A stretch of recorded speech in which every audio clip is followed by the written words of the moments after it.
की किरणें खेतों में फैली हुई थीं। मिट्टी की सौंधी खुशबू हवाओं में घुली थी। चौपाल पर बैठे कुछ बूढ़े लोग पुराने किस्सों में डूबे हुए थे।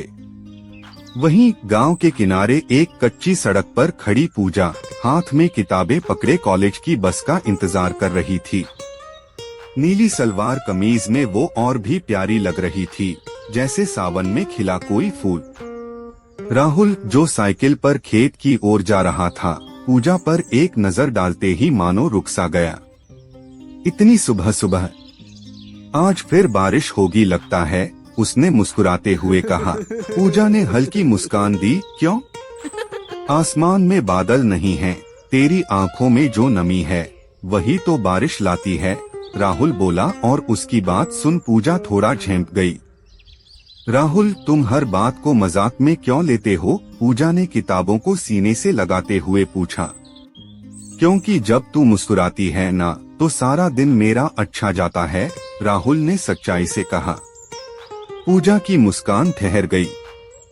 नजरों में डर था, अगर गांव वालों को पता चल गया तो। राहुल थोड़ी देर चुप रहा, फिर पास आकर धीमे स्वर में बोला, पता चल भी गया तो क्या मैं तुझसे प्यार करना छोड़ दूंगा? पूजा ने सिर झुका लिया। नहीं राहुल, पर ये गांव, ये लोग, यहाँ प्यार जुर्म है। कुछ दिन बाद राहुल और पूजा अब चोरी छिपे मिलने लगे थे। कभी कुएं के पास, कभी पीपल के नीचे। उनके बीच अब नजरों की भाषा बोलने लगी थी। जब पूजा बालों में फूल लगाती थी, राहुल बस उसे देखता ही रह जाता था। एक दिन राहुल खेत में काम कर रहा था, तभी पूजा आई, माथे पर पसीना, आंखों में घबराहट। राहुल, बाबूजी को शक हो गया है। उन्होंने आज मुझे साफ कहा कि अब कॉलेज नहीं जाना। राहुल का चेहरा उतर गया। पर तू पढ़ना चाहती है पूजा? तेरे सपने? मेरे सपनों में अब तू भी तो है राहुल, उसने पहली बार आंखों में आंखें डालकर कहा। राहुल ने उसका हाथ थाम लिया। तो फिर चल, भाग चलते हैं इस गांव से जहां प्यार को गुनाह नहीं समझा जाता। पूजा पीछे हट गई। नहीं राहुल, भागना समाधान नहीं है। मैं चाहती हूँ हम यहीं सबके सामने अपने रिश्ते को पहचान दिलाएं। गांव की दोपहरी, सूरज सिर के ऊपर था और हवाओं में दोपहर की गर्माहट थी। खेतों से आती हल्की हल्की हवा में राहुल का मन बेचैन हो उठा था। पूजा की बात उसके दिल में गूंज रही थी। मैं चाहती हूँ हम यहीं सबके सामने अपने रिश्ते को पहचान दिलाएं। वो उस हिम्मत से चौंका भी था और कुछ हद तक डर भी गया था। ये वही पूजा थी जो हर बात पर डर जाती थी। आज उसके शब्दों में आग थी और आंखों में आत्मविश्वास। शाम को राहुल ने मंदिर के पास उसे बुलाया। मंदिर के पास पीपल के पेड़ के नीचे दोनों बैठे।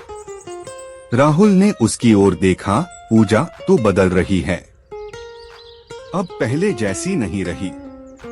अब तुझ में हिम्मत है, जज्बा है। मैं तुझ पर फख्र करता हूँ। पूजा ने हल्के से उसकी उंगलियों को पकड़ा। जब कोई तुम्हारी तरह बिना शर्त प्यार करता है ना, तो डर पीछे छूट जाता है और हिम्मत सामने खड़ी हो जाती है। राहुल ने उसकी आंखों में झांका। तो फिर क्या करें अब? कुछ तो करना होगा पूजा, हम रुकेंगे नहीं। धीरे धीरे सबके दिल जीतेंगे। सबसे पहले मेरी माँ से बात करेंगे, पूजा ने ठान लिया। अगले दिन पूजा का घर। पूजा ने अपनी माँ से हिम्मत करके बात की। माँ पहले तो चौंकी, फिर आंखों में आंसू लिए बोली, बिटिया, इस गांव में समाज की बातें जहर जैसी हैं। पर अगर तेरा प्यार सच्चा है तो मैं तेरे साथ हूँ। माँ की बात सुन पूजा रो पड़ी। उसने माँ के गले लगकर कहा, बस माँ, तू साथ है तो सब आसान लगेगा। गांव की गलियों में धीरे धीरे एक खामोश सी सरसराहट फैल रही थी। पूजा की माँ ने उसका साथ देने का जो फैसला लिया था, वो किसी तूफान के पहले की शांति जैसा था।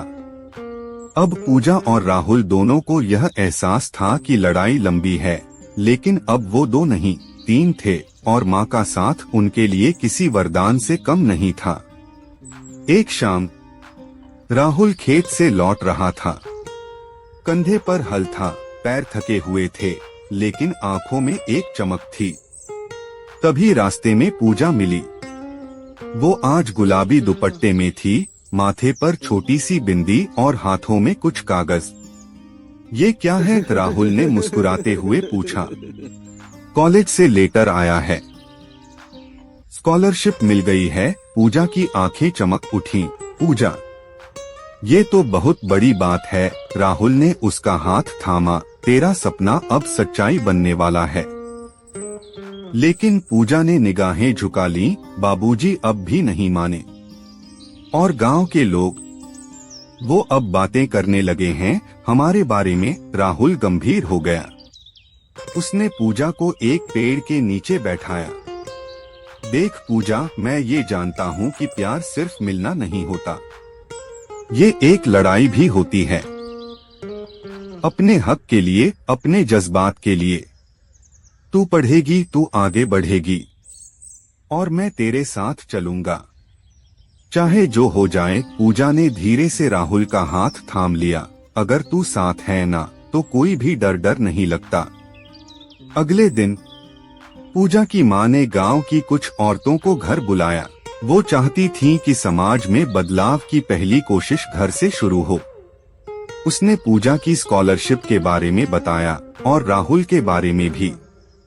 कुछ औरतें चौंकी, कुछ ने ताने मारे, लेकिन 2-3 औरतों ने कहा पढ़ाई करना कोई गुनाह नहीं, और अगर लड़का ठीक है तो प्यार क्यों गलत हो। ये पहली बार था कि गांव में कोई इस तरह से खुले तौर पर एक प्रेम कहानी की तरफदारी कर रहा था।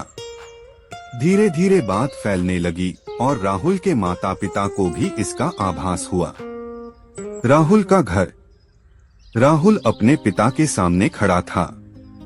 पिता की आंखों में गुस्सा था, पर राहुल की आंखों में सच्चाई। बाप के जीते जी तू मुंह काला करेगा? एक मास्टरनी से इश्क कर रहा है, राहुल ने शांत स्वर में कहा। प्यार कोई जुर्म नहीं होता बाबा। पूजा पढ़ी लिखी है, समझदार है, और सबसे बड़ी बात, वो मुझे समझती है। समाज क्या कहेगा? समाज वही कहेगा जो हम उसे कहने देंगे। ये वाक्य कमरे में जैसे गूंज उठा। राहुल का पिता कुछ बोल न सका। वो पहली बार अपने बेटे की आंखों में वो आग देख रहा था जो कभी उसके अपने दिल में हुआ करती थी जब उसने घर वालों के खिलाफ अपनी मर्जी की खेती शुरू की थी। एक हफ्ता बीता। पूजा अब खुलकर गांव में घूमने लगी थी। वो बच्चों को पढ़ाती और औरतों को अपने अधिकारों के बारे में समझाती। राहुल हर शाम मंदिर के पास बैठकर उसका इंतजार करता और दोनों एक दूसरे के साथ आने वाले कल की कल्पना करते। सोच न राहुल, पूजा ने एक दिन कहा, हम दोनों मिलकर एक छोटा सा स्कूल खोलेंगे।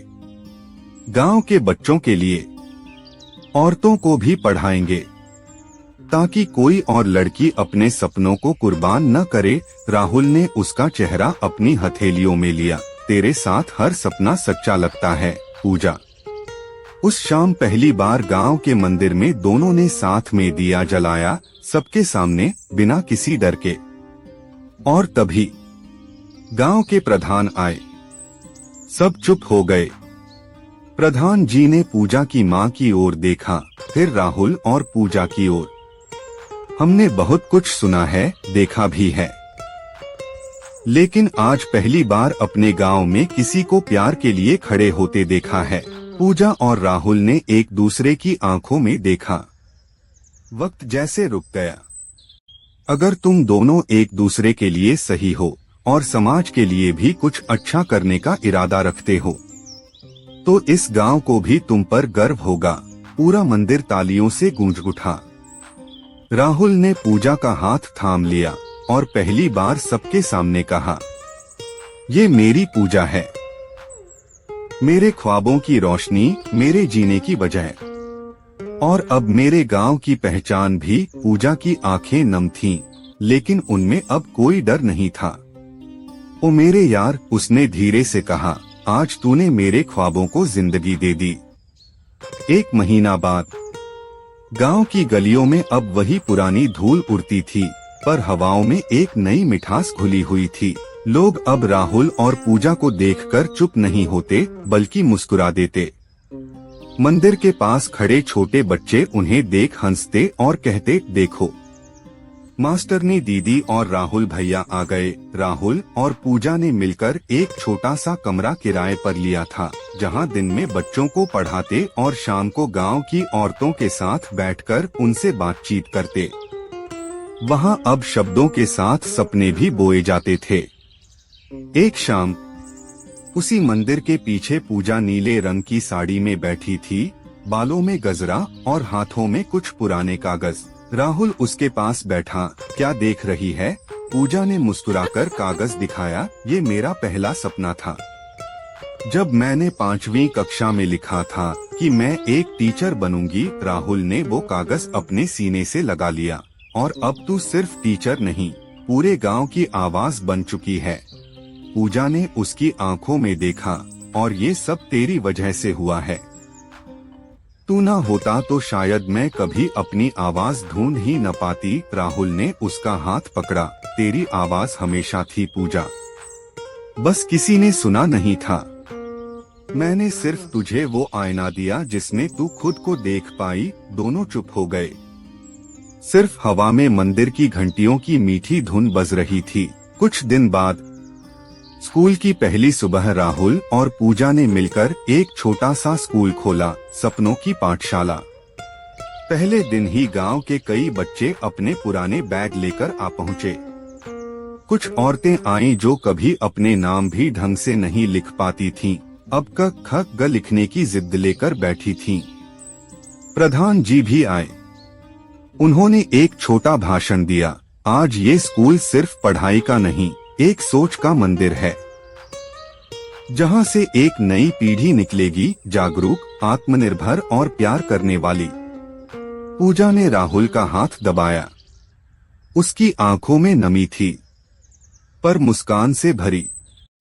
रात को छत पर चांद आसमान में अपनी पूरी शान से चमक रहा था। राहुल और पूजा छत पर चारपाई पर बैठे थे।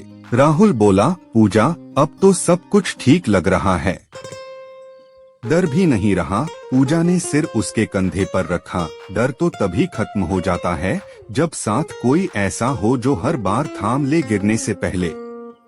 और तूने हमेशा थामा है मुझे, पूजा ने उसे नजरों से थामते हुए कहा। राहुल ने उसके माथे को चूमा। अब सिर्फ साथ नहीं, अब जिंदगी है। चल एक वादा कर, ये जो स्कूल हमने खोला है इसे कभी अकेले नहीं चलाना। हर सपने में मुझे भी शामिल रखना।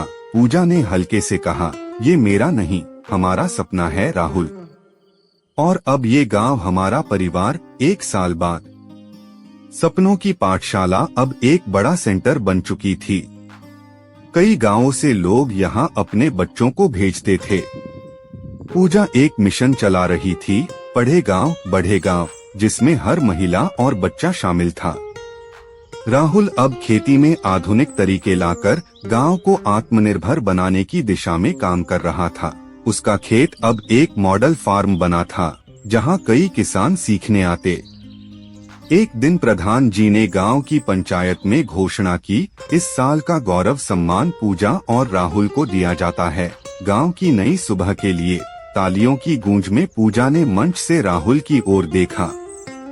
आंखों से ही ओ मेरे यार कहा, और राहुल ने मुस्कुराकर आंखों से जवाब दिया, हमेशा तेरे साथ। अंतिम दृश्य। एक छोटी सी बच्ची राहुल और पूजा को गुलाब देती है। मास्टरनी दीदी, मुझको भी आप जैसी बनना है। पूजा ने उसे गोद में उठाया। और तू मुझसे भी बेहतर बनेगी, बस सपना देखना मत छोड़ना। राहुल ने दोनों को साथ देखा और मन ही मन बोला, ओ मेरे यार, तेरे प्यार ने मुझे राह दिखाई, तेरे साथ ने मुझे नाम दिया, और तेरे ख्वाबों ने इस गांव को पहचान दी। कहानी खत्म नहीं हुई, क्योंकि ये सिर्फ एक प्रेम कथा नहीं थी, ये एक बदलाव की शुरुआत थी। जहां प्यार गुनाह नहीं, बदलाव की पहली ईंट बना। ओ मेरे यार, एक प्रेम जो गांव की पहचान बन गया।